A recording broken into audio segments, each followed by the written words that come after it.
4, Paddy O'Brien on 5, and Dale Murphy on 6. Just take the opportunity, ladies and gentlemen, to inform you that there are a lot of cars out the front there getting ticketed. There's one in particular with Beatles on the number plate. It's been there for 2 hours, and I believe it's had 10 tickets. So, for goodness sake, find out that there are only 10-minute parking areas out here. So be aware of that. There's plenty of parking over at the Northern Approach Hotel at the Horseshoe.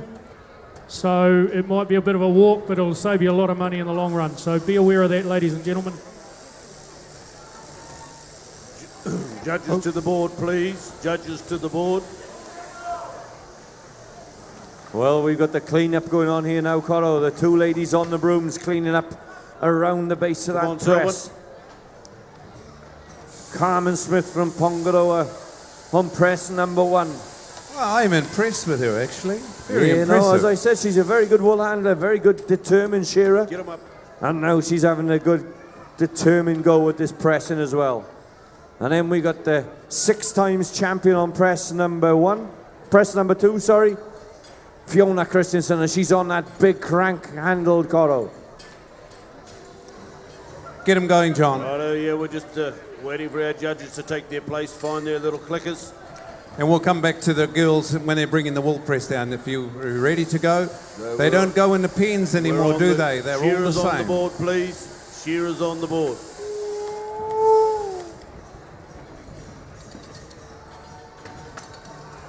I think There Fiona's they go. got the power here, look. Power from the tower. Down the last side they go with the breasts. Here she goes, Carmen, struggling a bit, but this lady on press number 2, she's the 6 times champion. Here she just gets up, she gives it a bit more hop, puts those big shoulders into the game. Okay, we're ready to go here. Happy enough, Mr. Referee? Give me the all clear, please. Shearers are on the board. Timekeeper's ready. She's buggered. Stand 1. Timekeeper's ready. Judges, competitors, go. Oh, a little bit slow there to start, but we'll come back to the pressing quarter. How are they going down Well, there? we were getting ready to bring down the top box, and Carmen started a little bit earlier than this lady on press. Then Fiona, but Fiona's just lifted her game a bit. She found a little bit more space there, moved out a bit, and Carmen's getting dragged behind a bit at the moment, isn't she, Hugh? Just a little bit, but she'll come back, I'm sure. It was that last 8 inches of the press, getting it down was a little bit of a struggle. Was she 155? Do you think she's gone a bit too heavy? I don't know, but that top did take a little bit of squeezing down, but she got it there, and now she's on to the capping off as Fiona just starts on the pins. Carmen is on the pins. Look at this, ladies and gentlemen. Now we've got a bit of a battle on because we got the 3rd pin going in for Fiona Christensen. The 1st pin is going in for Carmen Smith from Pongaroa. In it goes all the way through, and even squeezing those pins through takes a fair bit of doing, Coro. Yeah, John, this is a final. We'll just get the capping off before you can talk about the shearing, so we'll just let that hit go. And we got Carmen Smith putting the pins in there, but Fiona's already done that. She's getting ready to release the cap. There she goes, Hugh. Look at the tidiness there. A little bit hanging around the sides of the wool press, but she wouldn't know that anyway, would she? Our judges will have seen it though, and Fiona now then releases those pulling arms there on press number 2. She'll coil that rope up nice and neatly, and the cap is coming off for Fiona Christensen now. Carmen Smith, she's still gritting her teeth. This lady from Pongaroa here on press number 1. Through comes that pin. You watch her squeezing it through. She gritted her teeth as she pushed it in as well. Oh, she's made of good stuff, this girl. Brought up on pork bones and watercress. There she is. She's putting in the final touches. Fiona Christensen there. She was brought up on pavlova. And then a little bit there, she smiles a little bit. She says, no, we had hot dogs and fish and chips. Now there's going to be let go. Carmen Smith is still a little bit behind Hugh. Yeah, just a little bit behind, but it can all come down to the quality as well. And these sheets of these judges aren't wasting a lot of ink, let me tell you, Coro, because these ladies are doing a very, very clean job. Not many faults being spotted. I think it's all going to come down to these bale weights at the end. I think it is, but she's just too pedantic. I think she just needs to get in there, rip shit and bust and get it out of there, don't you reckon? Holy smoke, she's going too flash. Look at this lady on press number 2. Fiona Christensen's only a minute away, ladies and gentlemen, and she's going to pack it off. 150 kilograms, Fiona. You right there with the whale weights? You right up there? You happy? She's not answering us, Hugh, because Carmen Smith is coming back at her pretty quickly, Hugh. She's really there. Look at the tidiness of the bale, the tidiness of the wool press. Fiona pulled out there. She's not too far away. The time is now 14 minutes, Hugh, and this lady is going to be pulling the bale out. Yeah, here she goes. She's got the bale hook coming back with her. She's chucking a little bit of wool in. You can see that all the tools that they use are left very, very tidy, ladies and gentlemen. That's all gaining them points as well. So the bale is coming out now on press number 2, ladies and gentlemen. She's dragging it out. That's taking a fair bit of dragging there, Coral. But she's just going to have a last quick look around. Here she goes, ladies and gentlemen. Last bit of a look for Fiona Christensen. And up goes her hand. Give her a big round of applause, ladies and gentlemen. That's the Farmland-sponsored women's individual wool pressing competition, Cotto. Okay, now we go to the time points, how the time points work. Every 20 seconds that ticks by, Fiona has 1 penalty point over this lady, Carmen Smith. So every time 20 seconds ticks by, Fiona picks up another point on Carmen. So Carmen's lifted her game and she says, like hell too, I'm going to go for the doctor here. Yeah, she's got those pins out the way. The door is opening up, ladies and gentlemen. She kicked it out the way there on press number 1. She's running now, putting those pins out the way. Here she comes. She's ready for the drag now, Carmen. Carmen Smith from Pongaroa. Out she comes with this big bale. That's taking a little bit of dragging as well. She'll stand it up. She's just going to tuck a last little bit of wool in as well. Carmen Smith then from Pongaroa. She has the last look, and up she goes. Our lady presses, ladies and gentlemen. Brilliant competition, Cotto. Well, let's go and have a talk to these girls while we weigh the bales up. Well, you have a talk to Carmen, and I'll have a talk to Fiona. You go and talk to Fiona first. Oh, well, Carmen's Fiona, still sucking a bit of oxygen in. We're going to have a talk to Fiona. Fiona, 6 times previous champion in the Farmlands wool pressing. How did you prepare for this event today? I didn't do much preparation at all. Well, did you do any weights or gym work or running around the hill? No, I just helped the presser in the shed, that's all. And that's all you needed to do. And what's your diet? Anything. She eats anything. That's Fiona Christensen. Okay, let's see how Carmen prepared for this. Ladies and gentlemen, I got Carmen Smith from Pongaroa with me. Carmen, you've been travelling around the shows, shearing, wool handling, and now you've joined in on the pressing circuit. You must be a very, very busy lady. Yeah, if you don't count the farm and the 4 kids and that too. Oh, hell's bells. Where the hell do you find time to train for all this? I think I'll put it down to genetics. Well, ladies and gentlemen, we're going to go and see what the weights are. Give our 2 finalists another big round of applause, ladies and gentlemen. Okay, where's our boys? Ladies and gentlemen, we're going to weigh the bales. The desired weight is 150 kilograms. And let's see how they go. Oh, well, we'll start with Fiona. She was the first one to finish. And bring it on over here. And Hugh and I will make a little bit of a prediction. 149.5. I say 153, Coral. 153. Here we go, Hugh. You call as it's weighed.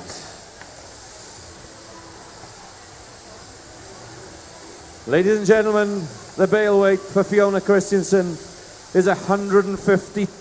Whoa! Ho, ho, ho. 152 kilograms. That's not bad for a Welshman. We haven't even got these bales in Wales. Did you see her pull that out? Just walked it out. All right, Carmen Smith, ladies and gentlemen, the bale has been weighed in the Farmlands wool pressing finals. What do you reckon this time, Carl? Oh, heck. Oh, heck, that feels like bling and mattress. No. 145 kilograms I'll go with. Oh, I'm going to go 143 this time. 143. Ladies and gentlemen, the bale weight is 144 kilos. Whoa, we're pretty good, We're aren't pretty we? close. I think we'll shake hands on that, Coro. 145 and you're 143. We meet in the middle. Well, ladies and gentlemen, that's the farmlands. We're going to have a presentation. Mr. Kieran McNulty, John, you've been most helpful. Thank you very much for the time you've let us have a little bit of pressing. Thank you, Coro. Just quickly, competitors in Heat 2 of our senior shearing. Be ready to take the stand, please. Joshua Crystal, Willie Lambert, Cody Beck, Will Smith, George Boy Hawkins, Patrick Duncan. Those are our next 6 competitors. Be ready to get up there as soon as possible, guys, as soon as we get this heat concluded. Yeah, just make sure you're all down here right by the stairs as we complete this sheep 5 here on stand number 1. Daryl Kineen from Wairarapa, he's got his 5th and final sheep on the board. Likewise as Paddy O'Brien and Dale Murphy down the far end, the Australian. A couple of shearers, Nash and Dixon and Kane Carpety and DJ Crawford have completed their allotted number. So just take notice of the big board there, big screen there above the shearer's stand for those that have just turned up. They've got the time points are calculated at 20 seconds per point. The time's up in the top right-hand corner, 9 minutes has just gone. The board points is the average number of second cuts to the wool fibre on the board. That's what those judges up there in the blue shirts are doing. And of course the pen judging outside is the average number of demerit points for any wool tassels left on or any bruising on the skin. And that's how we end up with a total. See the yellow figures coming up now. We get the yellow figures up, and that is the total how that shearer's competed. So we're into the 39s, the lowest so far, and they'll probably need to be getting down a little bit on that to be in with a chance of making that semi-final. Last shearer to coming around on the last side now, Daryl Kineen. Rocking over the last shoulder. Lonely job when you're up there by yourself, but the other shearers are supposed to stay on the board and keep him company. Heat number 2 be ready to go. Well, I'll tell you what, John, we've been highly spoiled, haven't we? By jolly, we've been spoiled. We've got a final going there with the ladies' wool pressing. That was great to watch, and it was a final, one reel and they're very, very accurate. And then we had the shearing going up here with today's technology. Ladies and gentlemen, you can look upstairs there. You knew who they all were. You knew where they were from. You can look up, see how they're getting on in their time. You can see how they're getting on in their board points. And it was all great stuff. So you don't have to be commentating everywhere all the time because we've got all this technology these days. Cheers, mate. And brilliant. There's the finishing touches they're getting done on stand 1. The senior boys wrapped up. Good, well-presented sheep. Nice and pink and ink. Inky, pinky. Done job. Heat 2. Off to the right, guys. Heat 2, take the board immediately, please. We've got a little bit of time to make up. Competitors Heat 3 of a senior. Christy Hogg, Brett Roberts, Alistair Shaw, Tui Penny, Linton Palmer, Turi Edmonds. Any senior shearers that haven't reported in, this is your last call.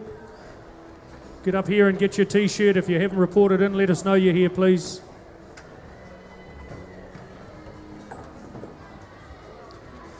If you're looking for a bit of feedback, you can read these texts that are coming in up here. What is this? To my shearing friends around the world, the Golden Shears is being live streamed on HTTP. There's the address.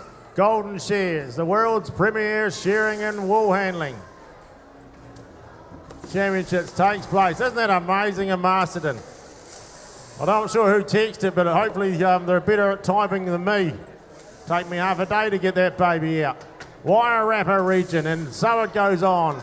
Action apiece right around the whole world. She's international here physically, and it's international. What do you call that? Psychosomatics, out there and about. Shearers on the board. We have the green light. Shearers to the board.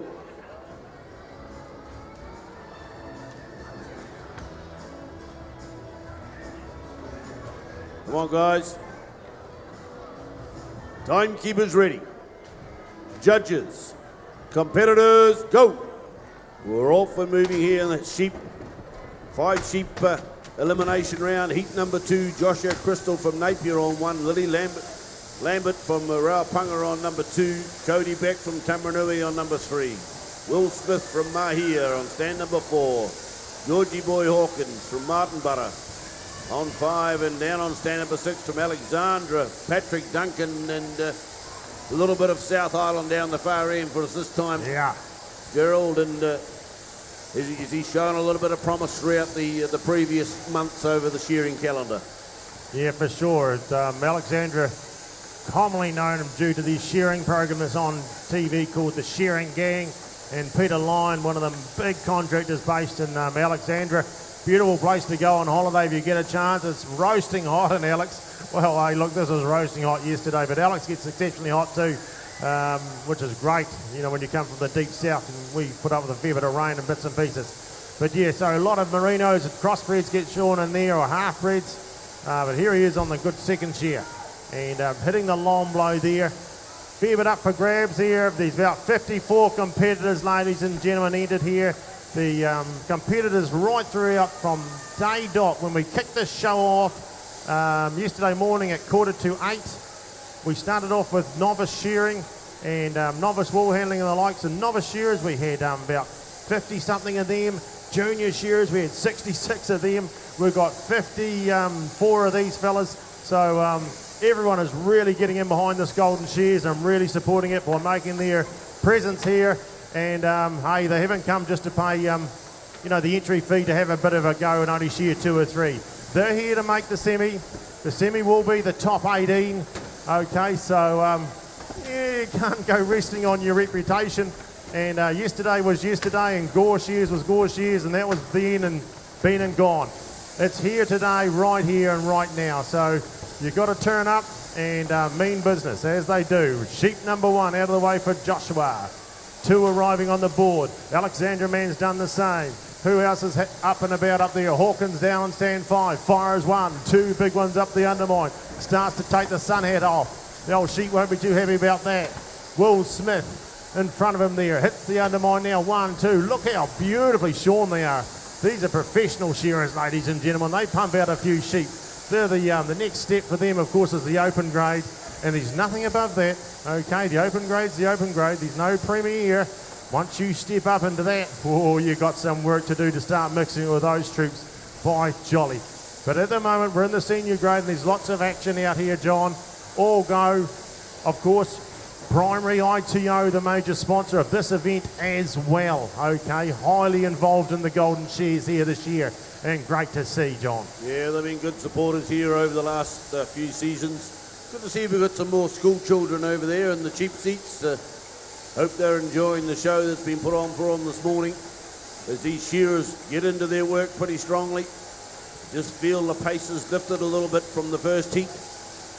And we've got a big program to get through today, so we want everybody to be up here on speed and ready to go. And down the last side now comes Smith there on stand number 4, looking pretty good. Hawkins on 5, right on his tail as well. Cody Beck, right there, sheep number 3 coming out. What have we got? 3 minutes 45 gone as they come across the shoulder here for Joshua Crystal. From Napier on stand number 1, Willie Lambert. Oh, a little bit of a kicker. He just won't sit. He's pulling that head hard in against his left leg. Needs to keep the pressure on, get the legs together, keep the toes pointed in, keep the head high as he comes down that last side, because she will struggle. Feels like she's got the bit between her teeth, this girl. Ooh, Napier goes in here on the front stand. Pretty much blow for blow down 4, 5 and 6, but it looks like Cody Beck. He's starting to fire the big shots in now. The big tall lean shearer from Tamaranui, around the back of the head and down towards the first shoulder.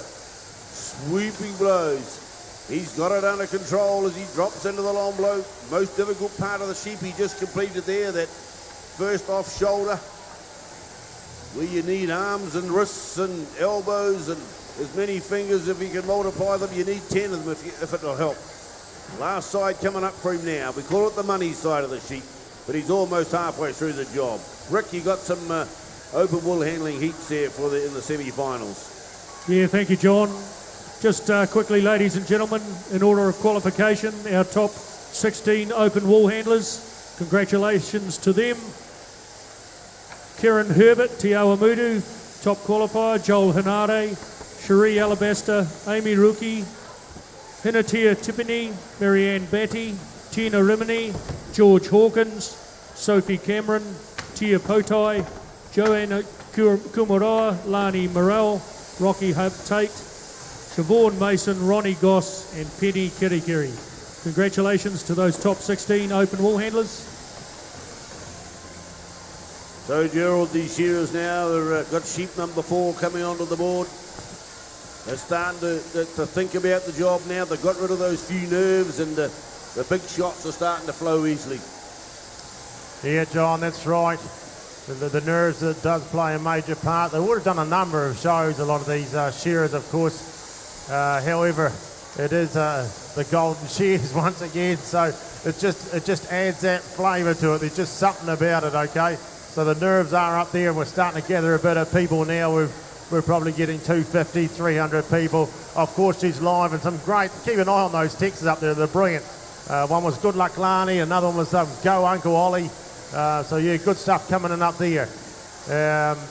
Yeah, so all happening on the board. I was just having a wee browse in this magical book that I've got here of just who's come before these guys, what is at stake and what might that mean for their future. And I was just having a look, you know, Brian Quinn, you know, commonly known as Snow Quinn. He won this event in the senior. We've got Adrian Cox, well, we know him. Doug Sinclair, actually, I know Doug very well. He's from down our way. He's won this event too. He was a great shearer. Samson Tafora, as I said. Lionel Bugden, he was very good. Lloyd Alexandra, he was very good too, and a colourful sort of character. Of late, Corey Palmer won it last year. Matai Mason. So Roland Smith, he's won it on 2006. So it gives them a very good idea, you know, where it will lead them and how they'll go from there on in their shearing or show shearing future. Now, ladies and gentlemen, there's actually 2 facets to show shearing. Well, not actually the show shearing, in the shearing industry. You'll get this crew of shearers. Now, this is not all the shearers that shear all the sheep in New Zealand. That's impossible. That's not going to happen, okay? Because there's about 40 million of them. There's still a lot of sheep tucked away in corners yet. I think I know South until I get in my car and go for a drive, and there's valleys everywhere. Oh, yeah, I don't know South and I don't know New Zealand yet. It's a big place, and there's lots of sheep tucked away in all the corners. Anyway, there's a lot of shearers and wool handlers that don't do shows, and they're just as important in the industry. And what they do is they do it as a job. They go there. This is a job too, but also a sport. And they go there. They do their hard yards every day. Those sheep are dry. They take the money home. They feed the wife and kids and keep them warm and give them somewhere to sleep and all those sorts of things. And they play a major part too. Normally you'll see them, they'll support their local shows. Otherwise, they'll be in the sheds. They'll be getting sheep shorn from Bluff to Kaitaia today and shearing sheds throughout the country. But this is the show ones. These are the ones that really want to refine that art. No disrespect to the ones in the shed. They're very good shearers too. Very good shed jobs. But this is the trimming the edges, okay? Making sure though all those little things that can be right are right. So here's a little bit of more history on the shearing. As sheep number 5 starts arriving out for everyone. In fact, the cord has been pulled. The time has been stopped for George Bo Hawkins from Martinborough. The points aren't up there for some reason. John, I'm not sure what the story is there, but it'll arrive soon. Cody Beck is wrapped up from Tamaranui. Will Smith's finished as well. And Willie Lambert on stand 2 there. His 5th one arrives, heading down towards the fertiliser works there to give it a bit of a tidy up. And then fires those couple of big beauties up the back there, John. Yeah, just looking at looking at the program, you'll notice at the start of each event, whether it be intermediate, senior or junior, there is the number of sheep required to be shearing this grade, and in this case, in an 8-hour day, it's 365. So if you've shorn over that, you should be in the open class. So it's 365 every day of the week. We'll give you a reasonable sort of a coinage. You'll be getting somewhere around about $1.40 or thereabouts, maybe, depending on what the contractor takes out. $1.40, $1.50. And you can take home a little bit of coin at the end of the day. But remember, not every day you can shear, so you've got to salt a bit away. As they come down the last side, Joshua Crystal from Napier, rolling out that last leg now, all the sweat glistening off the shoulders. He's got a bit of a suntan on. He's been here in the hot Wairarapa weather for the last couple of days as Willie Lambert comes over the top on the last side. Last to complete his fifth and final sheep. There's heat number 3 ready to go, because by crikey, we need to be pushing the barrow this morning. We need to keep everybody up to speed. Over the shoulder on the last side, right underneath his machine. That little rigid dropper there can only stretch out so far, and he's right by the porthole now as he sneaks down the last side. He may be just a tad close as he's trying to fire in some vertical shots. Here he goes. He just walks it away from the porthole a little bit. Now puts in a little bit more flow with the elbow. Won't start locking up on him as he comes out that last leg. The sheep is just a little bit uncomfortable now, sitting not quite how he wants it, but he's using the left hand to pull the skin and work away in the right hand. The left hand does all the work, and he drops it down the porthole, and we'll now move on to heat number 3. Yeah, thank you, John. Senior shearing, heat 3. Christy Hogg on stand 1, Brett Roberts on 2, Alistair Shaw on 3, Tui Penny. Shearing on stand 4, Linton Palmer on 5, and Terry Edmonds on stand 6. Heat 4, David Gower, Thomas Lima, Brett Langrel, Dean Herlihy, Rowan Nisbet, and Donald Crawford. 8 heats, ladies and gentlemen, of our senior championship.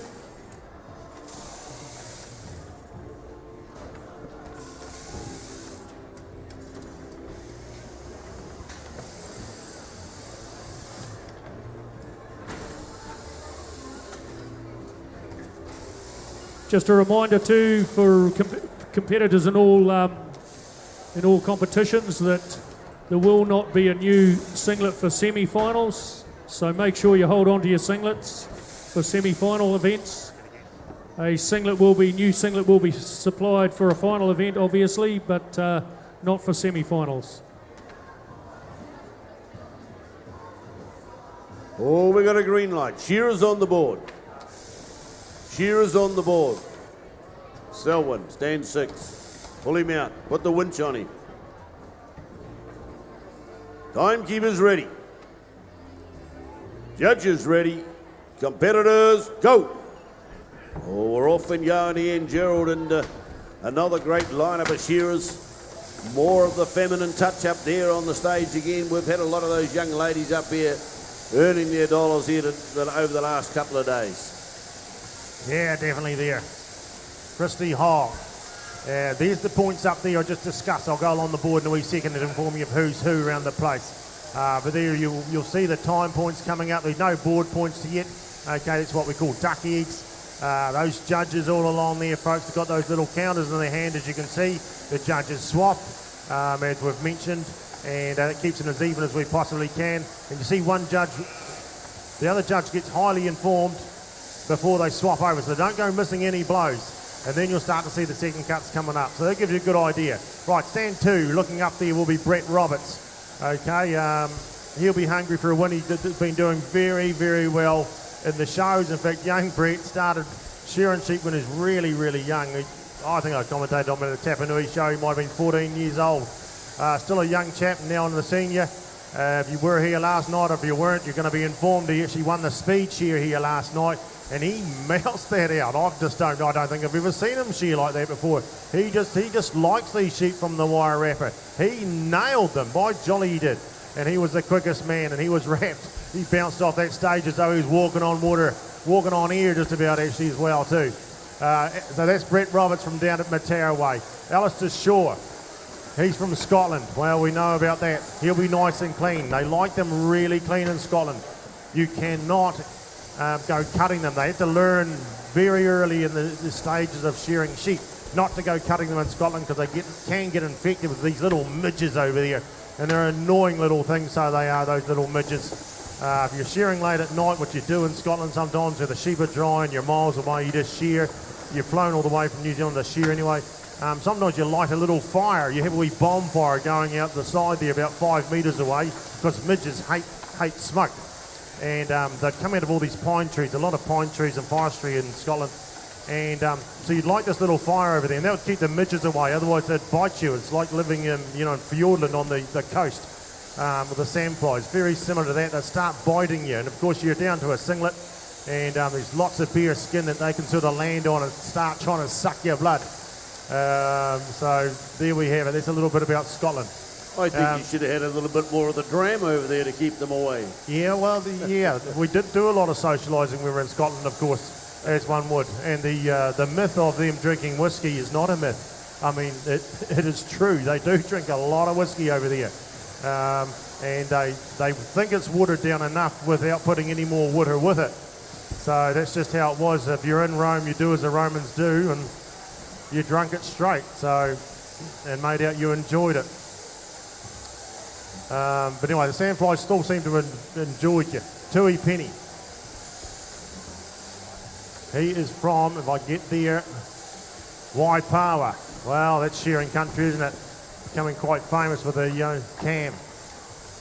Cam's from the Linton Palmer, going very well through the Southern Circuit, from Dipton down the deep south there.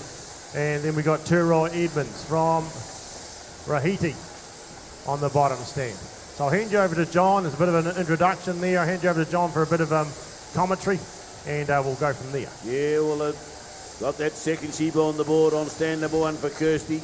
Red Roberts, so slightly ahead, as you say. He's a big, powerful shearer. He's shorn here right through the grades. Remember him as a novice. He was just a schoolboy, and he was still rattling them out. Looked to have the capable tools in his work boxes. He drops into the long blow on this one now. The young fella from Mataura. Down the far end, Terry Edmonds from Rarahi steps up the neck. Good control of the sheep at the moment as this Linton Palmer drops one out there on stand 5. Tui Penne takes up the top knot. Steps forward. Great competition shearer. Good gets around the competitions and supports everything. It's awesome to see these young people here up testing their skills. We have, 9-10 heats here this morning. And they're all in with a chance, but they've got to make it happen for them up there. Brett Roberts down the last side. 4 minutes and 45 are gone as he finishing touches for his third sheep. Out the last leg. He'll start to get quicker. You can bet he bounces into the pen. Those people are from Tauratahi in the back there. They're doing a marvellous job of keeping the sheep up for these shearers. No lifting. The shearers have got to pull them up off the grading themselves, and then they set them down and let's go with that 13-tooth comb and remove the belly with about 3.5 blows down the first off leg, just like Brent Roberts is now. Kirsty Hogg for Wakefield on the front stand, turns around for home. Across the shoulder, working away. Shearers, the wool starts up here, comes in on the truck of the sheep, comes off on the board, the wool handlers throw it into the fadges and down to the pressing, and that's how it happens into the shed. This is just pretty much as close as shed conditions as we can get when we have the pressing going on down the back. Out the last leg now for Tui Penne. Right there is Alistair Shaw as well. Crikey, he says that one was a little bit difficult to get the last leg of. Linton Palmer, 2 or 3 blows to go. Hey, the old carrot top down there, look at him, he's rocking out that last leg, he's loving it. Oh, from Dipton down the deep, Gerald, this young fella, he's been coming to the Golden Shears and he's always been close to the money. Yeah, very loyal sort of man that way. Just, he's, what do you call that? Just stale, always there and about. He'd be a great man, I'd say, to have under if you're a shearing contractor, where you turn up to work every day, wouldn't let you down that way. He's just good, solid. Solid's the word I was looking for. Good, solid shearer. He fires down that first hind leg and he fired a big shot down there, as one should. And then he's got that one big blow over the backbone. That's how it would be done in the shed, and that's what you hope you do in the in the show. But of course, we saw it last night when you're under a bit of pressure in a speed shear and the like. You want to start taking a little bit of a few shortcuts just to satisfy your own mind that you're going quick. But the problem is it's got to come off somewhere. And normally that's the last 2 or 3 shots you got to try and get in on the last side. And it's a very difficult time and situation to do that. And it's much better to come off when Linton did that with that big shot over the backbone, 1 full comb. And then you've got that short little half, which you can see arriving there on stand 5 now as he brushes the cheek wall off. Let's look up above, ladies and gentlemen, to see how they're getting on in their points. Board points, that's what's happening on the board. The time stays the same at 1 point every 20 seconds. Then we've got the pen points. That's out the back when they're tipping those sheep upside down, looking side to side, up and under the legs, having a good look around to see what wool may have been left on. Little corners here and there they may have missed. And then we've got the totals. Okay, so as you can see, it's tight competition. There's no bolters there, okay? So we've got 54 of these and we've got to cut them down to 18. No give-me's. We're ranging from a 33 to a 29. Okay? So they've got to be on the song. They've got to give it to their best shot. Right, best shot. Well, it's too late to change the pattern now because they're on sheep number 5. They needed to have done their work before here. They've only got half a sheep to go. Who is the rocket of the field here at the moment? There he is, Brett Roberts, right in the middle. Big, strong fellow. Should have been on to him, but I was busy looking at that TV. How did he end up? He's got a blue at this stage. Now, blue is not final. Yellow is, okay? So we've got a 30.1. So if you want, buy one of these books or get a pen and paper, ladies and gentlemen. You can actually get actively involved in what's happening here, where you can start writing these down. You say, right, Brett Roberts, that heat, when it comes yellow, here's top qualifier. And you can follow it through and you say, well, what was his time? Well, his time was, whatever it was, 8 minutes something. So share those 5. And you can follow it through. It gets quite interesting. You can watch it up there. You become involved in what's happening on the board. Right, on the board, come back to that. Christy Hogg from Wakefield, round towards the world famous long blow. Finishing touches for the Scottish boy. We've been there and done that. Waipawa man's wrapped up. Palmer. Solid as you could imagine. On the journey home, those big swooping arms. Look at the muscle on them. No lack of muscle. You won't want to do what do they call that, a muscle index if he went to the old, the doctor. He would have high muscle fat ratio.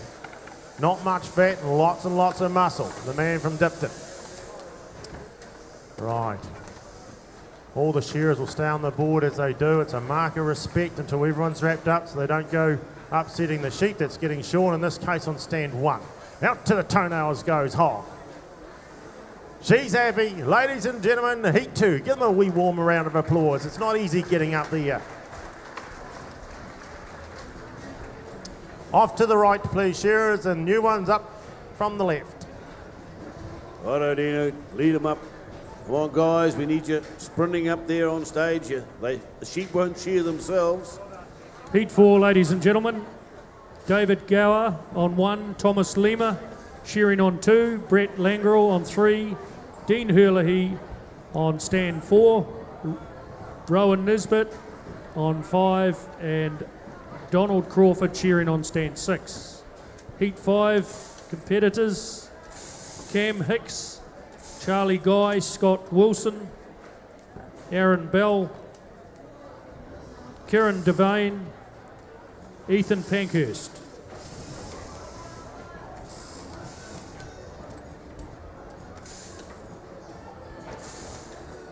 So you just look up there above the shearers on the big TV. That's how the top 10 are so far. Brent Robertson in the top. He's got a 31. Very good board points. A 1.2 and a 5 out the back. So that's something that the rest of the shearers will be aiming for, or even below to get into that qualifying round.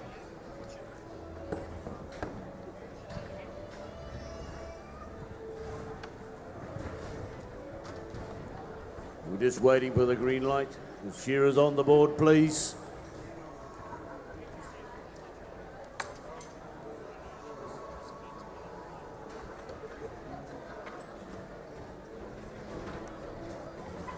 So as I say, the These shearers have shorn under 365 sheep. We have the green light. Shearers are on the board. Everybody happy? Timekeeper's right. Judges, competitors, go! Righto, Gerald, we're another 6 willing contestants up there. They're all fired up. Let's see if they can do the business. They got about a 31 to beat. Yeah, 31. Well, it is actually a little bit of a bolter at the moment for Brett Roberts to put him through to the top 18. Oh, jolly does. All right, who we got here? David Gower, Taranaki's on 1. Thomas Lima, Levens 2. Brett Langrel from Temuka on 3. Temuka Pottery, very famous for that. Masterton's famous for the old Golden Shears, but Temuka's famous for pottery, of course, Temuka Pottery. Then we won't pronounce where this fella's from, but Dean Hurley, you can read that. It'll be much safer and more... the Whangamomana. Is that it? Thank you. We weren't taught a lot of Marion when I was at school in my little day, not that I'm that old. Rowan Nisbet from Rangiora, there on stand 5, and Donald Crawford from Gisborne. Flicks the leg over on stand 6 and locks it up. A little beautiful. Sheep presented incredibly well. We wouldn't expect any less from the Golden Shears, but a massive hand goes out to the farmers that take this responsibility, and that's what it is. It is a responsibility of supplying the sheep for the Golden Shears. A lot of work goes into this, making sure that they've got enough weight on them, making sure that when it comes to the day, they're all dagged up, trimmed up, they get here safely, they're going to be good shearing, they're going to be like uniform, so they've got to draft them all up. There's a lot of work goes into presenting sheep. There's a lot of pride at the end of it, probably a lot of anxiety and panic before it and during it, but a lot of pride at the end to think that you were involved with, the Golden Shears and the committee that run this place. So that's what's happening there. What else is going on the board that I can tell you about shearing while these boys are going to their work on sheep number 2? Well, bringing back a bit of a memory there with Rowan and Nisbet, the old sweatband. Now, not many people go to work, ladies and gentlemen. What happens in a normal shearing sort of day while they're getting the feathers off these tutus is you turn up to work, you jump in the van, you normally have a ganger. Now the ganger will drive that van to work. Everyone piles into the back. You normally have a wee trailer in behind that where you stick all your tuck box, because you carry the food with you under contract business. All the tuck boxes, all the brooms and the stereo and toolboxes and everything go in the wee trailer.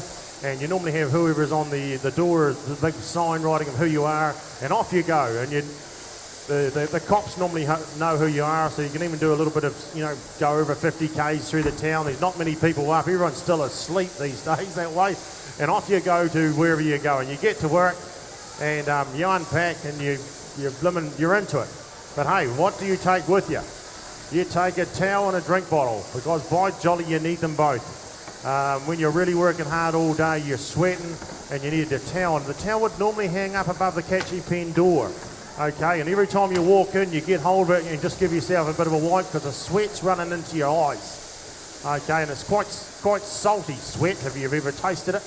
And that's the other thing a lot of shearers can get is cramp, and you'll see them drinking electrolytes and taking little cell salts, okay, to try keep the salt up to their body, because they're losing so much fluid every day.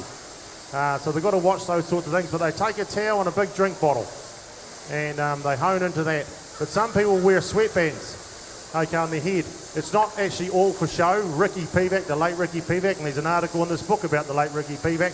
When he shore up here, Ricky Pivac was a showman. He was a very colourful character, and he wore like a bikey thing, a big mutton cloth around his head, dangling out the back, and he did that for show. But there's no harm in that with Ricky, because that's who he was. But mostly they're commonly used to keep sweat out of your eyes and save you having to wipe your face on the way in and way out all the time.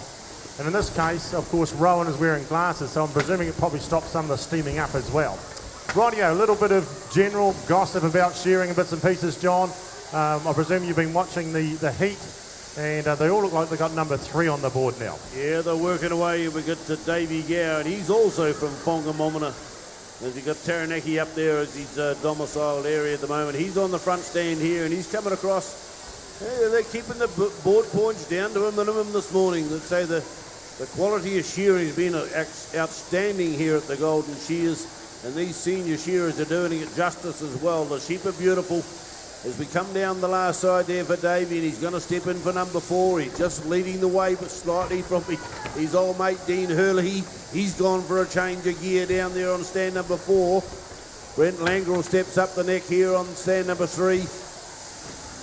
Thomas Lima from Levin rocks up the long blow. Likewise is Rowan Nisbet down on the stand 5. Turning off the long blows, Donald Crawford. Working off that last shoulder now. Come on. Choking that comb. Then he'll go back to about half a comb as he comes across the shoulder. Then chokes the comb again once he comes down and out to the flank. Working up the top. Here comes Dean Hurley. He's chasing Davey Gower on the front. They've got a 2.2 and a 2 out the back. So the shearing pretty much blow for blow and scoring about the same. Down into the long blow goes Gower. Hurley right there as well. The Whangamomana pairing leading the way. Then goes Rowan Nisbet. He has a quick look along the board. I better keep going. He's got the old sweatband on there. He's not going to get too flustered, he says. Let's keep it all cool, calm and collected. He put that steady blow down from the brisket right through to the crutch area. And he's got another 3 blows to follow. Just take a little bit of time on that big sheet. Works it away. Down the first off leg for him. Likewise is Donald Crawford down the far end. Lima from Levin on the 2 stand. He's up over the tail. Big undermine right up the back he goes. Almost hitting his leg with his drives that handpiece fully up. In goes Gower now. Sheep number 5 coming out. Oh, just about got his foot caught on the grating. Hurley, he says, I'm right behind you, mate. Battling it out. I think these 2 young fellas must have a bit of a side bet, Gerald. Yeah, they could. And of course, you can do that. The TAB is open for a bit of betting if you want to. By jolly, there is. In fact, there's a little article in a paper there I read in the motel with a few little picks in there, a few favourites coming up.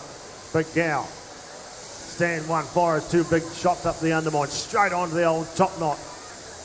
Up the neck you go. That's that place you get worried about where you can't see your handpiece. Fires 2 into the base of the ear as he should. Well trained, this boy. Maybe he's been to a primary ITO course as well to get this skilled, or part of that skilled shearing system getting into place as he heads round towards the long blow now. He's probably had it a number of times before, but of course David Gower, that name famous for the English batsman, wasn't he? English, I'm sure he was. Where at 21 years old he showed those South African, or not South African, who's those big bowlers, whoever they were. West Indies, that's who they are, Gerald. Helping myself. West Indies bowlers, he showed them how to take those boys on. By jolly he did. But it's young David Gower here at the moment in New Zealand, showing these 5 sheep who's boss and who's in charge as he hits the last shoulder. Stand 4. Hurley on the journey, right at the toe nuts on the last side. There's only 2 or 3 shots in it. He's not comfortable, so brings up the head and starts working that left hand. He's got to do so at the moment to get rid of that loose skin. But it's going to be Gower at this stage. Oh no, there's nothing in it at all as far as it goes. Hurley, Gower. 1 left for the Temuka boy. Into the belly wall goes Crawford from Gisborne. Don't be frightened, ladies and gentlemen, to yell out for your favourite. There must be some friends up there, some cousins, some part of the family. Must be something. Just yelling over top. It's a big moment up there, whether it's a heats or a semi. Well, I tell you what, we're having semis because that's how it works, but in a normal sort of standard show, you start at a lower grade than this. But by jolly, they're coming out of the blocks because it is a Golden Shears and they've been dreaming about this. Okay, lying in bed, thinking about this here. And they're going to take off as though it is a semis, straight out of the blocks and into it. Working that left hand hard, Thomas Lima. On the journey home, he goes now. See, the sheep's got its leg tucked up. He sticks that left hand. That's the one that does all the work, folks. Sticks it in there and drives it in and gets hold of that skin, rolls it back to bring that sheep towards himself. Bit of jiggling down on the bottom stand by Donald Crawford. Ignores it, says, hey, little honey, sit still for a minute. Rolls that head up round the leg as one should do. You'll see photos of the magical snow quin like that with that big long blow with the leg, the head tucked right round the leg and the 2 front legs of the sheep poking straight back through the 2 back legs as one should do if it was absolutely perfect. But I tell you what, there's sheep like, we've got shearers like Darren Ford that have shorn 2 million odd sheep looking for that perfect one. They don't come every day, I can tell you that. And she's still giving them a bit of a jippo there on the bottom stand. But here we are, folks. The senior. Travelled from all parts of the world, hoping for a podium finish in the next couple of days. Well, they were greatly shorn, and we'll move those shearers off to the right, please, gentlemen. Thank you. And on from the left. Just a green river of shearers floating across the stage here today.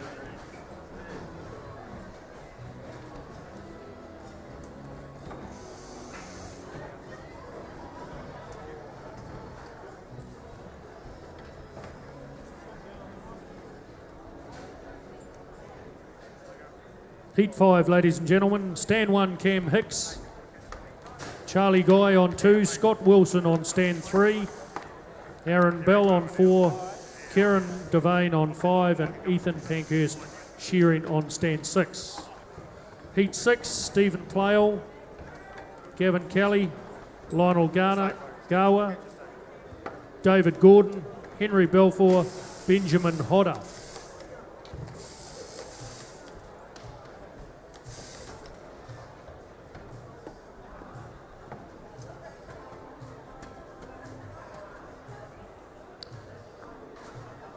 Now, just a little bit of housekeeping, folks. Remember, this is a smoke-free zone, this whole stadium and its surrounding areas, okay? Smoke-free. So please abide by those rules and move beyond there. If you want help with your smoking and nicotine addiction and cravings, there's a tent out the back here with a couple girls and guys that are experienced in that sort of system to assist you to give up smoking. So take that, and the other bit of housekeeping just while we get started is please look after these chairs down the front here, these blue and red chairs. Do not set your hand pieces on them and your greasy mocks and the likes. Keep them clean. Try to support this committee that are supporting us to run this show.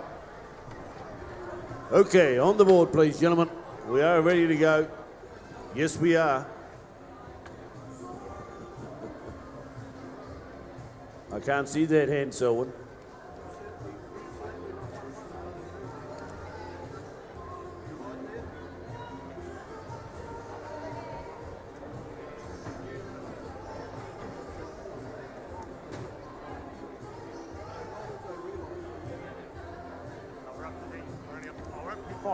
Just a reminder, ladies and gentlemen, just in the wee break, that there are tables available for our cabaret night tonight.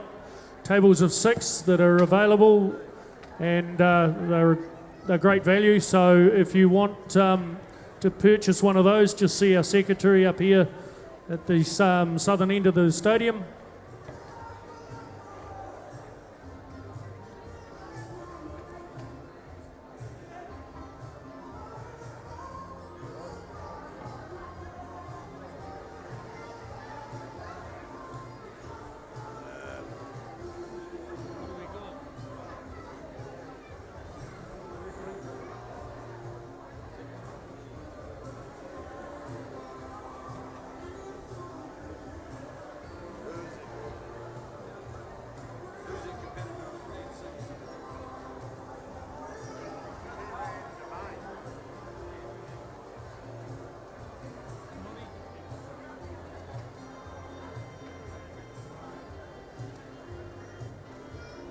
Just a competitor on stand 6. Is that Ethan? Ethan Pankhurst, yep. Okay, we're ready to go. Okay, we've got a green light. Timekeepers right. Judges, competitors, go.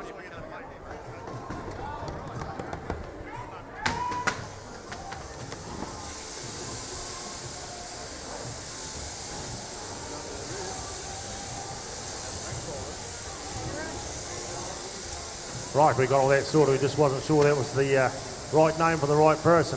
Couldn't get a visual on it. Right, who's up there? Well, we got a bit of another Scotsman up there, Scott Wilson, in the middle there, right smack in the middle. Quite a good place to be, actually, when you're in a shearing competitions in those middle stands. You can look to either side just see what's happening behind you and in front of you when the speed starts to really mean some serious sort of stuff. But come back to the front stand. We've got Cam Hicks there from Martin, Charlie Guy from Keogh. We've Scott Wilson, I've just mentioned him, Aaron Bale from Wairarapa, and Devane from Tai Happy, and Pankhurst is the man we're curious about from Masterton, the local boy. So we want to hear some noise from them. Big welcome to the, is that a school over there, preschool, kindergarten? Sitting right down there, he's going to get a good view. Do you know Ethan? All you kids over there, do you know Ethan? No? Hey children, are you listening? Do you know Ethan Pankhurst? No one's listening to me. John, do you think they'll be listening to you? Oh, well, Hey, we're just making a record. let's get a little bit rowdier and they'll listen. We might then. have to get Hey, rowdier. Come on, you kids, you get rowdy too, and you call out for Ethan. Yeah, give him a bit of support. He's I one of the local boys.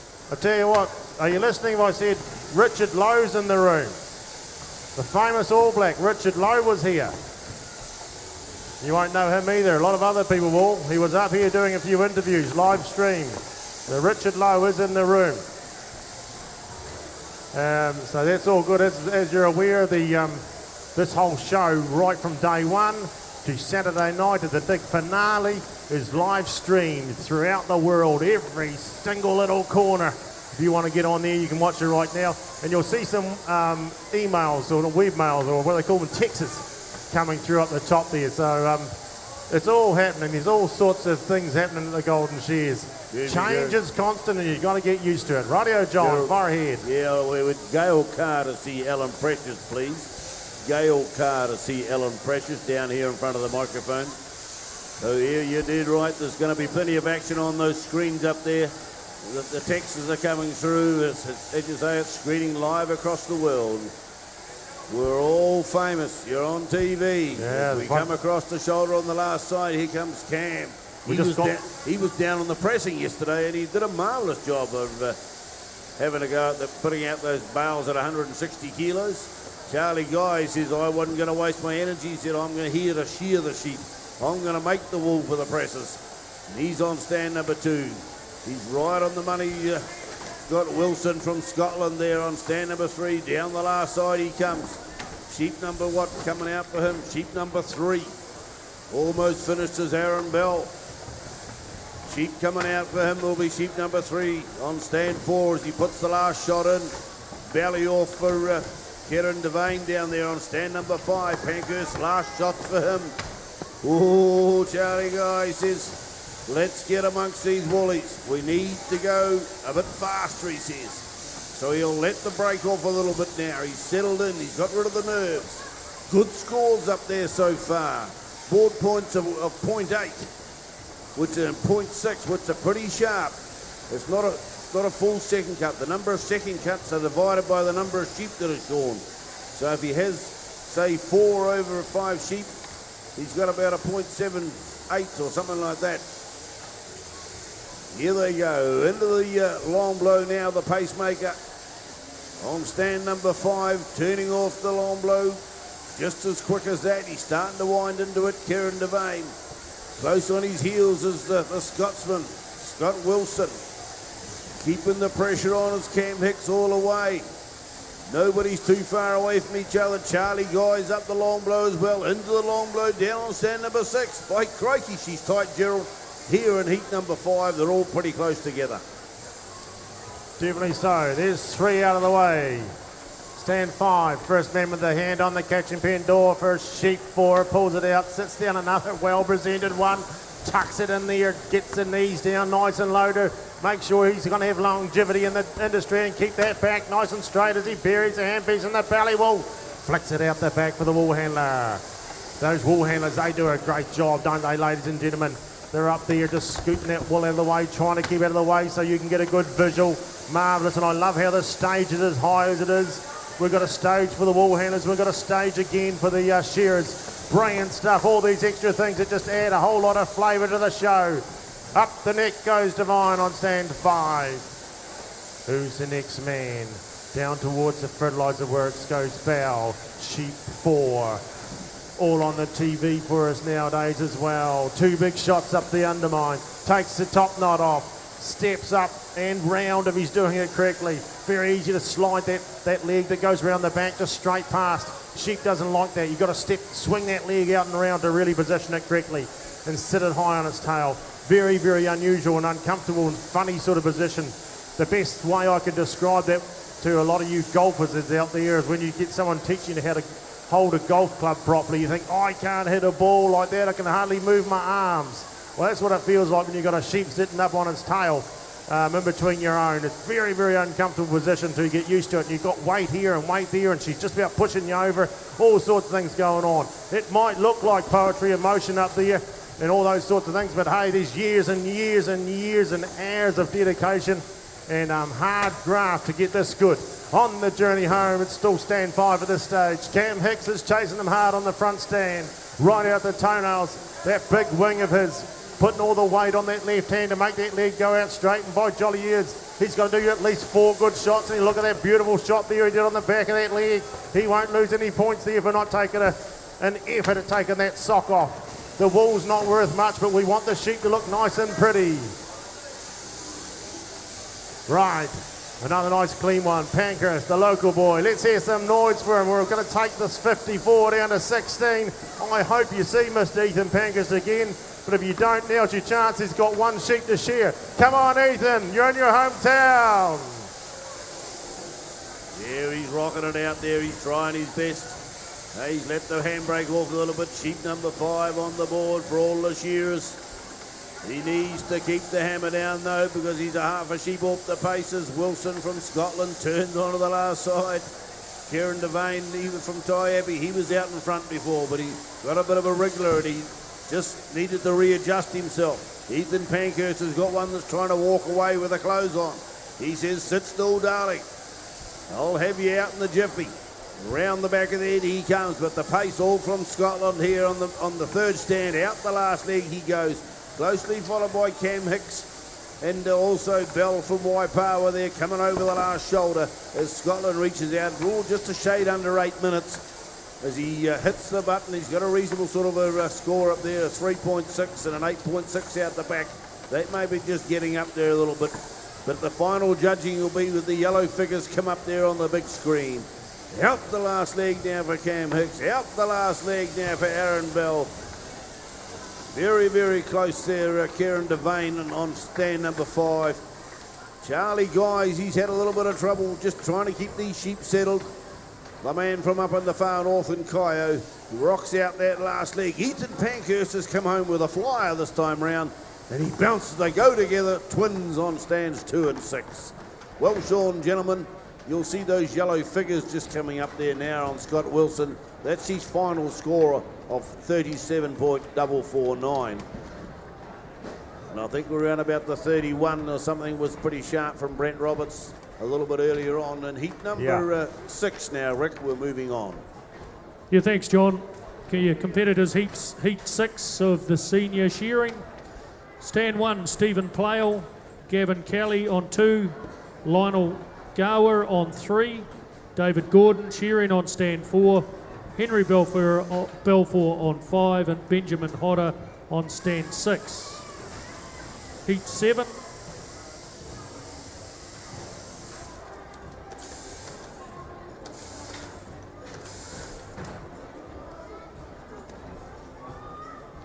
Just a call, please, Doug Lang. 32. Doug, if you're in the stadium, could you come to the front desk, please? Competitors in Heat 7, Shani Rimini, Casey Bailey, Shane Ireland, Chris Mills, Parker Madiaha, and Jotham Rental. There you go there, ladies and gentlemen, from everything we've seen, what we're up to. We're up to, what heat were we on then, John, that last heat? Heat 7, 5. was it? Heat 5. Well, that gives you an example. That was after heat 5. So there'll be a few people in the audience, as in the shearers, thinking if they're sitting right at the moment, the top 16 going through, if they're sitting around that 12, 13 mark, they're going to be watching this with massive interest from here on in. They don't get knocked out. Those, Joshua, Crystal and all those ones there. Okay, we're ready to go. Shearers on the board. Timekeepers right. Judges right. Competitors, no. Come on, guys. Timekeepers right. Judges. Competitors, go. You don't muck around up there when you get up on that stage. You put your handpieces on and you get set up and you stand by your door, and we will rock and roll from there on in. And here we go. Stephen Pyle from Gisborne here on stand number 1. Gavin Kelly from Tai Happy on 2. Lionel Garner from Australia on stand number 3. David Gordon from Masterton on stand number 4. Henry Belfer down on stand number 5. And Henry's from Masterton, and Benjamin Hodder down the far end from Featherston. Looks like these guys are ready to rock and roll. An Australian man here, he's gonna show us how it's done. He says, I won't be too quick, but I'm going to enjoy it up here. The Golden Shears is the pinnacle of shearing around the world, and Masterton has the luxury of running this event for the last 50-something years. Started way back in the early 60s when a group of young farmers and socialites got together and they organised a shearing competition. It is growing and growing and growing to the professional era now, where everything's on the button and we get the job done as quick as possible with the least amount of mistakes. And that's what's happening here today, Rick. And have you got another heat lined up for us to come up next up?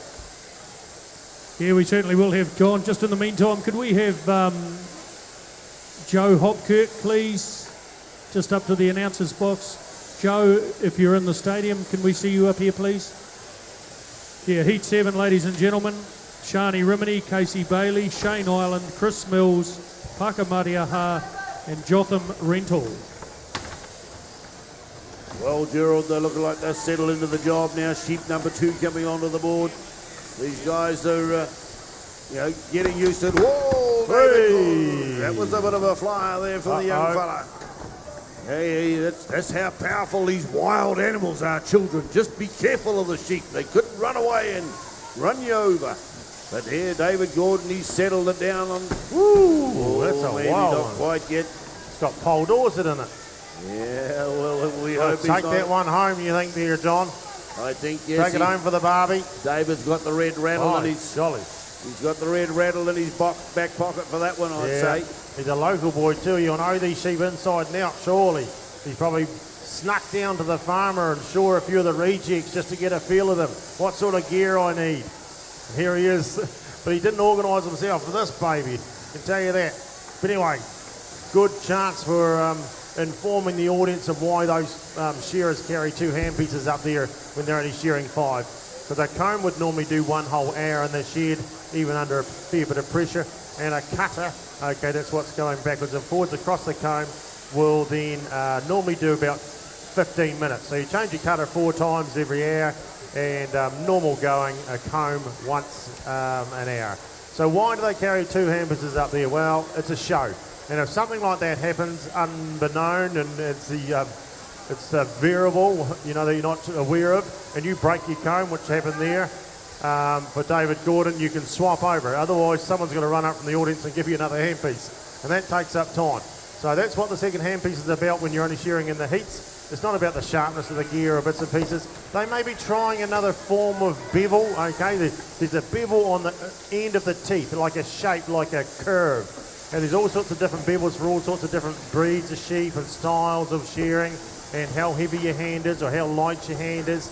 And if they're confident, they'll take that up there and they'll shear one, and if things are going really well, they might trial the other one. If they think they're going to make a semi, then we think, how will this other comb go? Because I know you can't blame your tools, but I tell you what, if you haven't got good tools in the shearing industry, you can blame them, all right, because it won't go too well for you, John. And it could be a very, very long day if your cutters aren't cutting and your gear's not entering and all those sorts of things. So you've got to have it right. But that's mainly why they take the second hand pieces, just for something along those lines. Rightio. Meanwhile, what's happening in the speed stakes? That's just a little bit of info about the shearing as a whole. Where we were, we've all got number 3 on the board, as I'd expect at this level. You're not going to see too many, rabbits in the field where they just take off like the speed shear last night. Up the undermine. Down the bottom stand, Benjamin Hodder. Let's have a look up there. While I'm upstairs, let's all have a wee look, eh? What do we got up there? We've got a 2. The scores are really, really good. And you'd expect that at the senior level.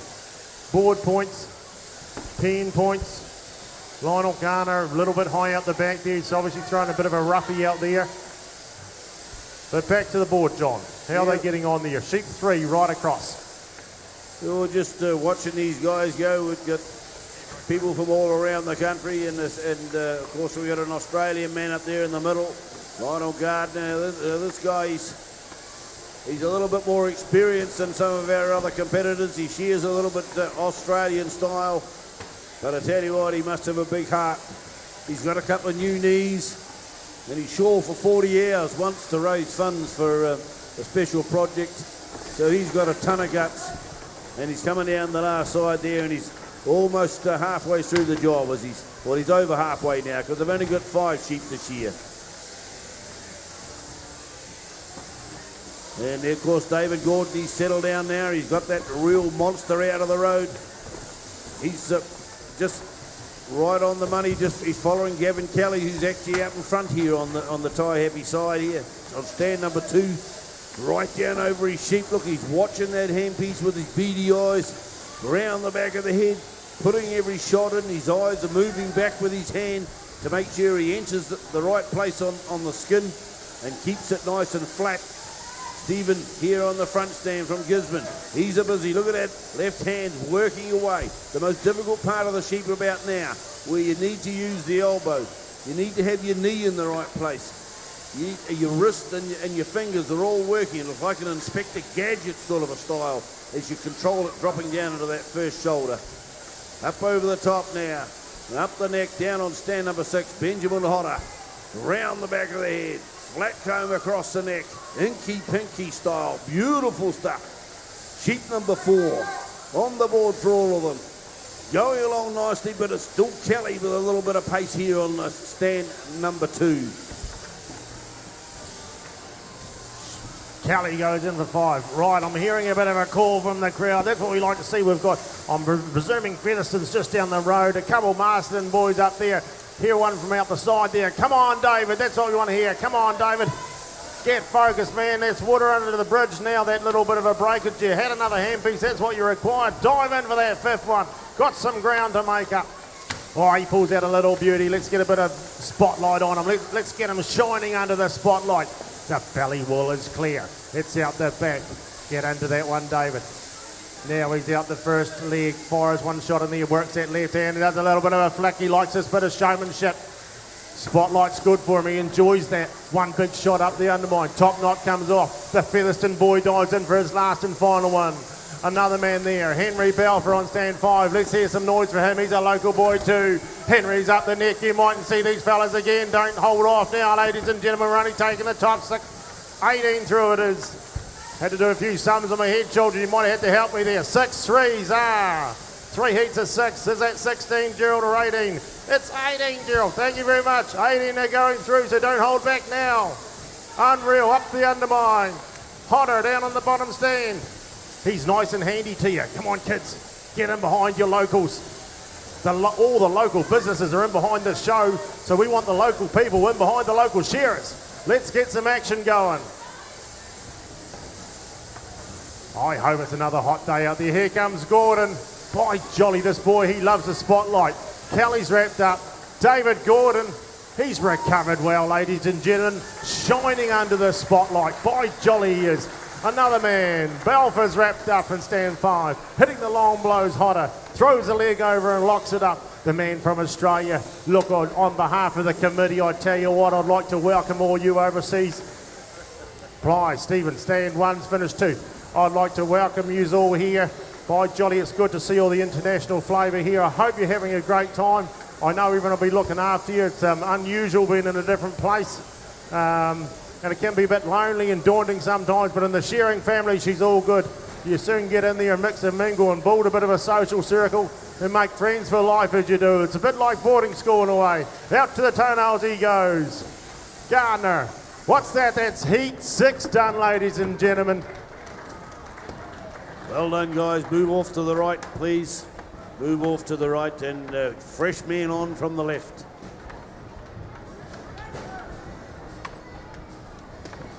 We have another couple of heats. We've got 3 heats to go.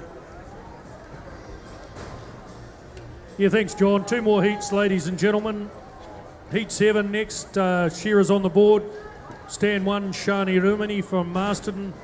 Casey Bailey, Masterton. Shane Island, Masterton. Chris Mills from Masterton. Paka Matiaha from Masterton. And Jotham Rentel from Nelson. Those 6 shearers on the board. Our final heat, ladies and gentlemen. Michael Ralston, Robert Mudgeway, Roger Marsh, Sam Bullingham, Greg Hazelwood.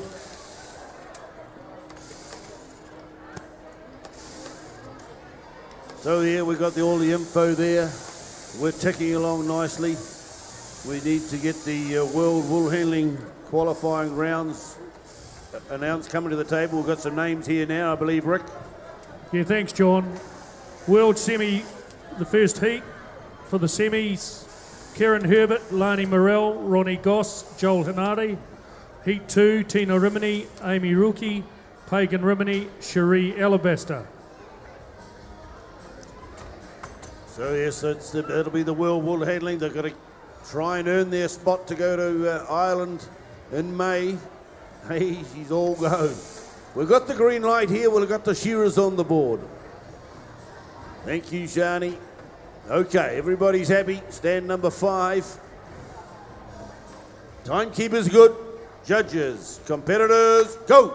Oh, we're off and going. The pressure's just coming on now because there's only 1 more heat. And these 6 shearers up here need to leave it all on the board here. They have got no second chance of making that semi-final. It's got to happen over these 5 sheep, and we've got Shani Rimini from Masterton here on the front. Number 1. Can he be number 1 when he comes off at the end of this heat? We've got Casey Bailey from Masterton on number 2. Up over the top, he's the first to take the cap off. Shane Ireland from Martinborough on stand number 3. Up the undermine he goes. Chris Mills from Masterton on stand number 4. Masterton's Pakia Mariha. Down there on stand number 5, around the back of the head, a very steady hand from him. Jonathan Rental moving away. He was worried he was going to miss out in the heat, but he should have been up here, and now he's shearing with all his might down there on stand number 6. He said, I'm going to make the most of it. I came here to shear and qualify for the next round here at the Golden Shears, and I'm going to make the most of it here today. Across the long blow he comes. Beautiful big shots, one over the backbone and turns onto the last side of the sheep. But the pacemaker here, stand number 2 at the moment. It's going to be Bailey from Masterton over the shoulder. What sort of time is he going to crack? In 1:25 comes up now, and so this could be a little bit faster pace. And I think, Gerald, these guys sense that they've got to get into that 30 bracket, don't they? Got to get into that 30 bracket in the scoring points. Yeah, definitely, John. Of course, they have had the pleasure of watching whatever it is now. It's 6 heats in front of them. So they know that we're looking at the points up there and working out, as I've suggested to the crowd, working out where they're at, what's required to make that top 16 at the stage, knowing there's another heat coming up behind them. And that's how it works. So they'll know from their past what they require in time. They'll know roughly what their job is at this stage. On the board and out the back, and what's required to hopefully make that cut. There is no give-me's, I can tell you that, whether you've travelled from the Bluff or Kaitaia or whether you're a local from Masterton. There's no give-me's here and never will be. They're just never going to roll like that, I'm afraid to say. You're going to have to work for your money. If you want to make that podium at the Golden Shears, ladies and gentlemen, you've got to work for it. And we expect them to work for it. By jolly we do. We want to see excellence. Oh, yes. Top nut comes off from Mills. He's a local boy too. I'll just sing about a couple of things for a wee minute. I'll let them do a bit of shearing at sheep 2 and we'll get John to bring them home at sheep 4 or so. Tell you a little yarn in between times. Now, bit of the old shearing. I was talking about shearing a tyre before with a towel and a water bottle. Anyway, some other things that go on are, you'll find that a lot of the shearers, not so much up here, but we'll find one that has a belt on. Okay, the belts are wide belts and they're stretchy. Here, stand 1. Remedy's got one on. That's called a shearing belt. Now, what the reason for that is when you bend over like that all the time, it doesn't go digging into your back, okay, like a normal standard belt that you'd wear, like I've got on at the moment. That would dig into your back all day, swing around. Doesn't give your back enough support. The back is very, very important when it comes to bending over like this all day, even more so when you're tall. Okay, now you will normally find that they've always have their singlet tucked in. Why? Because they don't want to get a chill on their back, okay? They don't want that area of their back that's doing a whole lot of work and there's a whole lot of blood pumping around there, getting a chill. They want to keep that baby warm. They've got a whole lot of years of shearing sheep. They want longevity, so they've got to keep their back warm. So you'd normally find their singlets are always tucked in, okay? Now, normally you'd have a thing called a bow-yang. Has anyone heard of a bow-yang? Yes. Is anyone listening? Has anyone heard of a bow-yang? Yeah, beauty. Now the old bow-yangs, they used to tie their trousers with them. Okay, back in the old days, they used to have belts and strings, and they'd tie across here your calf muscle. Why did they do that? Well, they done it for one reason. When you're shearing, your left hand and your feet and your legs are very close to the handpiece all the time. And what happens if you've got loose pants? You cut them. Hence, they put a bow-yang, or they tied the pants and sort of folded them up to make them like what they call skinny pants nowadays, where they taper in really tight around your calf muscles. Now, they've gone. Where did they go? Well, they just went, because what happened is they designed these jeans, these shearing jeans, okay, that taper in at your leg, and what they do is they've got zips on the bottom of them, and they open that zip up to get them off. If they're standard like they are right now, you can't get them off, okay, they're too tight. You'll be standing on them trying to get your legs out, and you just can't get them out. So they've got a wee zip in there. And then you unzip them, and that gets them away, and hence you don't cut your pants. So that's a little bit of trivia, we'll call it that, about shearing. Okay, right, talking about bringing them home, John. They're on to sheep 4 now. And the first 3 stands are out in the front by the looks of this, and Bailey is leading the front, and he's a local boy, ladies and gentlemen. Yeah, we're certainly pumped up with local fellas here in this round. Chris Mills pulls out sheep number 4. He has a bit of a look at his score. Don't worry about the score till the final sheep's judged it. That's my idea. As Parker comes down the first off leg down there on stand number 5. Stand number 6 is Jonathan Rental out the last leg. But the pace, hey, still there. Might be sheep number 4 coming out for Rental. But sheep number 5 about to come out here on stand number 2. Bailey from Masterton. Got a score of just a 2-second cuts per sheep at the moment. Right on the money is Shane Island there, also from just up down the road in Martinborough. Sheep number 5 for him. Over the top of the shoulder for Shani Rimini. Under the shoulder and down the money side. Making it count. His gear looks to be cutting pretty good as he comes under the shoulder. Nice inky pinky sheep. A lot of blows going in. He only wants to use about 1/3 of the comb and cutter. Keeping it flat. He doesn't want any ridges left on. That's what happens in the competition. You leave a ridge on and down the bottom it goes, and bang, the old judge catches you. Gotcha. That's got to add another half a point to your tally. Under the shoulder and down and out to the flank for Parker down there on stand number 5. Look at he's keeping it sweet. Last side coming up for Chris Mills as well on stand number 4. Into the long blow for Jonathan Rental. He's still got one in the pen. But the pace here on the front. Shani Rimini's got the belly off, but he's good half a sheep behind Casey Bailey as he comes over the shoulder on the last side. Close enough for him is Shane Island from Martinborough. Comes under the shoulder and down now to the flank. Let's see what he's got, 7 and 15. Oh, the pace has quickened up a little bit. They know they need to keep it under about 31 or 32 to be in that top group. And we've got to as Casey Bailey hits the button there in about 7 minutes and 29. And he gets a 29.8 there in the blue figures with the still outside judging to come. Thanks, John. Just a call, please, for our world wool handling competitors who are next on the list.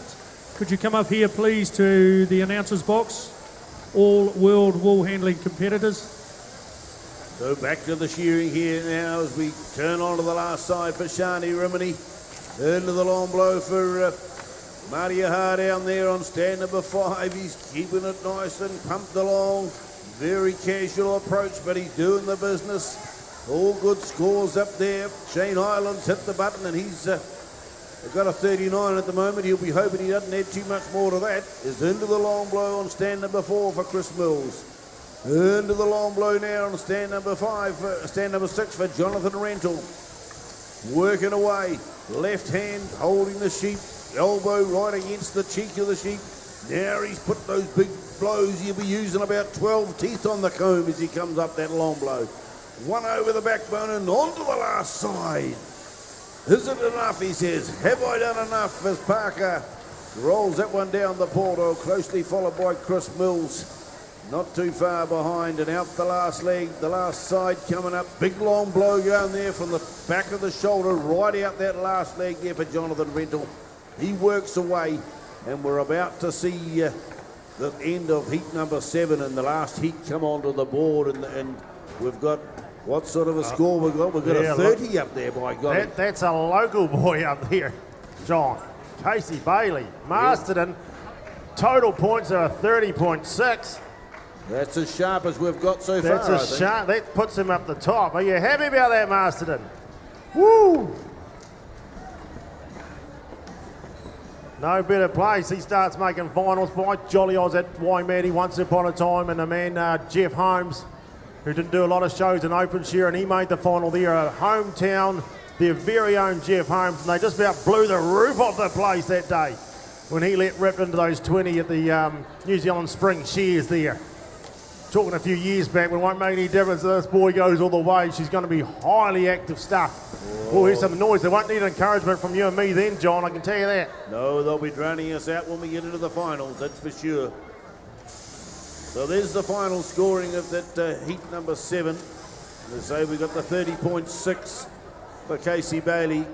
He's at the top of the heat so far, I would say.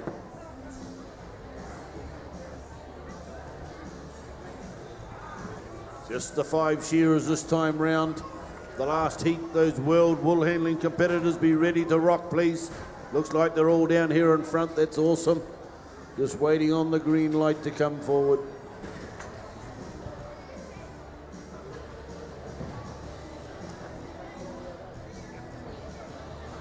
The tireless efforts of the computer room, hoping like heck the fingers push the right buttons. Very demanding up there. They give us a red light for no-go and a green light for the full-on, and we search for that Irish light for some time, and it's good when it comes on and we can set these shearers alight.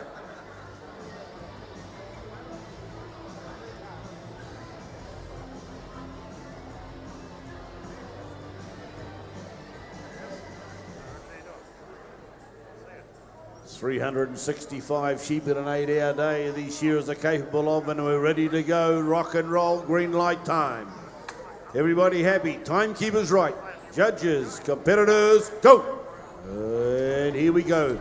Only 5 shearers this time around, Gerald, and these guys were the first to get their money into the entry box, so they were last on the draw to shear when it's nice and warm, when mid-morning and early afternoon. Yeah, big bonus if you do that. Now there's a whole lot of bonuses in that while they're working into their work. Is one, they get to watch the others so they know what's required, as discussed earlier. But the other one, of course, is it helps the show. Helps every show that we're involved in if they enter, and we know how many are turning up, we know how many need tags, we know how long it's going to take us, all those sorts of things, so we can put out a very accurate timetable, lots and lots of scenarios, and this is a very good committee that runs this show here, and there's any way you can support them because they're very supportive, I can tell you that. There's a new kid on the block here today, or yesterday more to the point. Very supportive committee. Try to support them as much as you can. And entering for shearers and wool handlers is one. Start doing that. It's going to make the shows run a whole lot better for everyone because the audience wants stuff happening all the time. We want to be on time for you. We don't want you sitting around. Time is money is what I tell my staff. Idle hands are no good. You want to be really doing stuff all the time. So try to do that. Other little things you can do is, try to keep the place tidy, okay? It's a good way to support them. Just put your rubbish in the rubbish bins. There's plenty of them. There's sheep number 1 just coming to an end there by Oh, Sam Billingham, he's a very quick man, this man. Actually, I've seen him in a couple of finals. So that's another way you can help. Anything you can do just to assist the running of the show, please do so. So it's all good. Right, back to the shearing. Now, I was discussing some of the clothes they're wearing. I'll get back to a bit of commentary soon. Sam Billingham, England boy, very, very quick. Let his job slip at a big final I watched, but he was first off by miles. But if he holds that job together, we know he's quick enough. And just, pulls the gas back a wee bit. He could be a very big surprise package. By jolly, he could be. We'll work down the line and back the line, eh? Roger Marsh from Canterbury. He's been around a while. He's got a bit of the distinguished look going on there, John. Got the shearing belt on that I mentioned to support that back. Now the mocks, I forgot about mentioning the moccasins. Now the moccasins are really a form of good grip, okay, but you like to know where your feet are. As a shearer, you've got to know, what the sheep's like, how tense it is, where it is, how much weight's on your feet, all these sorts of things. So you wear these little moccasins. Now, you can shear them in bare feet. Oh, yes, you can shear them in bare feet. But when you're pulling the sheep out, a lot of times when you pull it up, it walks backwards on its two back legs, like standing up in the air, like doing a handstand. Now, a lot of times they'll stand on your feet. Now, it's not ideal when they stand on your feet with their toenails on top of your toes. Very good, a good way to know where your feet are, especially with kicky sheep. But no, you get very, very sore feet during the day. So you have these moccasins on, which give you a very good gauge of where your feet are when you're shearing, and you know how much jig or how much pressure that sheep putting on you. And they are putting pressure on, ladies and gentlemen. It's not quite as easy as it may look from your seat where you're sitting right at the moment. I can tell you that for a little wee fact. I'm into facts today. Moving down the long line, Robert Mudgeway pulls the handle, 2 out of the way, he's pleased about that, dives in quickly. Michael Ralston from Levin into the belly wall. She wants to do a little bit of dancing and he won't be too keen on that idea. Settles it down, just gives it a little pull. And there he goes. He's into the first flank and now down to the undermine he hits right now. Now, the other thing you've got to keep an eye on here when you're shearing sheep day in and day out, that every sheep you pull out of that pen, folks, is a fresh one. Okay, it's a fresh sheep. So mentally and emotionally, you have to get control of who you are that way. If you start having paddies and chucking your toys out of your cot, you're not going to win. You won't win this battle because there's a fresh one standing in the pen, just as keen as the one you've just had a wee go at. Okay, so you've got to really and quickly master the art of staying in control of your own emotions. And it can become difficult when you're tired and exhausted and all those sorts of things. But that's just part of the deal. So the shearers become very emotionally strong. They're normally very happy because, of course, they work all day. And I don't know about you runners and exercise people out there, but if you run all day and you're doing stuff, there's things called endorphins get released in your body, and they're happy little wee happy hormones, and they make you feel good. And hence wool handlers and shearers and pressers, because they're getting those things released all day, they're normally feeling pretty on top of their game, mentally, because that's what those little things do. Right, on top of their game, who is it? Sheep forwards, Billingham at this stage. Takes the top knot off, John. Marsh is right there. Mudgeway from Ty Happy, finishing touches to sheep 3. Ralston from Levin on stand 1, the same thing. This is the last and final heat, ladies and gentlemen. We're going to cut them down to the top 18 school children. You're still here, yes. We've got a whole heap of school kids over there, though, from St. Pat's, and they're looking pretty sharp in their school uniforms, and they tell me there's more out in the foyer. So they're part of the school that won the sheep art project, so they've done very, very well over there, St. Pat's School. They can make a bit of noise for their favourite shearer if they like, because we've got some real good class shearers up here before us at the moment, and up over the top they come. Ralston here on the front, round the back of the head, keen young competitor from Levin. He's done a lot of the competitions over the last 12 months. He hopes he can nail this one here at Golden Shears. Oh, but the wily old character from Canterbury. Roger Mars comes across the shoulder. Down and out to the flank. Sheep number 4, almost finished for him. Sheep number 5 on the board for Billingham. He's showing the way here, the Englishman on stand number 5. Stand number 4, Greg Hazelwood, the Australian. Down there, lowering it himself right down over his sheep ears. He doesn't want this Masterton young lady to get up and walk around and display herself half clothed. As he rocks up the long blow now, turns onto the last side. Down the last side comes Ralston. Out the last side comes Mudgeway. The tie happy lad, keeping the job right. Nice scores up there above the shearer's stand. Look at him, nice and low. The lower the better. Once upon a time we used to start the scoring at 100 and you deduct all the points off it. But now we start from 0 when I say go, and we add points on at 20 seconds per point, along with the average number of second cuts. That's the board points up there on the TV screen. The average number of second cuts to the wool fibre. The judges now are recording up there on stage. They get a little transmitter in their hand, and that gives them a bit of a beat. They'll say, gotcha, that second cut, and the second cut is about as long as a bit of credit card. Around about the 75 bills. And that's how they measure them, by length of a credit card. That's the general rule of thumb. Up the long blow now comes Roger Marsh. He says, I'm still in there with the Hunters. Sam Billingham, he swoops that one out, and he's done very nice. A quick look at his score there, Gerald. He says, Yeah. well, that's pretty sharp. 33.1 with that one to be judged out the back. Look nice and pink from here, so let's say he gets a 5 on that. So if he got a 5 on that, it's going to be 1 point, isn't it? So it'll take him up to a 34. So I don't know how that would go actually with the top 18. 34 would probably be safe enough, I would say. Roger Marsh, finishing touches there. Canterbury man. He's travelled a wee way to be here and have a share and support the show too. The man from Leven. Round of applause for him, Michael Ralston. And the tie-happy man, Mudgeway.